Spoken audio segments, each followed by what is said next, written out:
মধ্যপ্রাচ্যে উত্তেজনার এক নতুন অধ্যায় ইরান ও ইসরায়েলের মধ্যকার রক্তক্ষয়ী সংঘাত অবশ্যই একটি যুদ্ধবিরতিতে পৌঁছেছে। কিন্তু প্রশ্ন হচ্ছে, এই যুদ্ধবিরতি কতটা স্থায়ী আর এর পিছনের কূটনৈতিক খেলা কি? গত কয়েক সপ্তাহ ধরে ইরান এবং ইসরায়েলের মধ্যে সরাসরি সাময়িক সংঘর্ষ শুরু হয়, যা অনেককে অবাক করে দেয়। সিরিয়া, লেবানন, এমনকি ইরাক পর্যন্ত এই সংঘাত ছড়িয়ে পড়ে।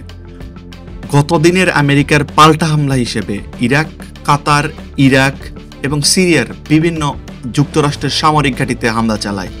এরই পরিপ্রেক্ষিতে যুদ্ধ বাড়ার আশঙ্কা তৈরি হয়। ইতিমধ্যে ডোনাল্ড ট্রাম্প তার সোশ্যাল হ্যান্ডেল এক্সে একটি পোস্ট করে জানিয়েছে, ইরান এবং ইসরায়েল একটি সিজফায়ারে পৌঁছেছে। তবে এর মধ্যে মধ্যস্থতাকারী হিসেবে ছিল কাতার। কিন্তু বিভিন্ন গণমাধ্যম দাবি করছে ইরান এই যুদ্ধবিরতি মানতে চায় না, বা ইরান এই যুদ্ধবিরতি এখনো মেনে নেয়নি। শেষ পর্যন্ত আন্তর্জাতিক চাপে এবং মানবিক বিপর্যয়ের মুখে উভয় দেশ সম্মত হয় এক সাময়িক যুদ্ধবিরতিতে। এই চুক্তির মধ্যস্থতায় ছিল কাতার এবং ডোনাল্ড ট্রাম্প। যুদ্ধবিরতি কার্যকর হয় গতকাল রাতে।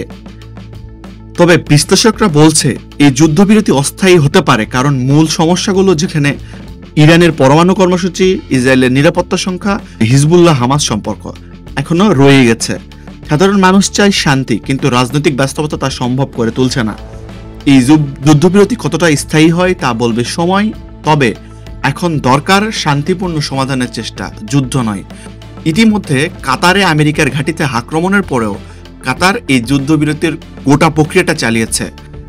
তাই মধ্যপ্রাচ্যে কিভাবে শান্তি ফিরে নিয়ে আসা যায়, কাতার, যুক্তরাষ্ট্র এবং সৌদি আরব খুব ভালোভাবে সেটি জানে।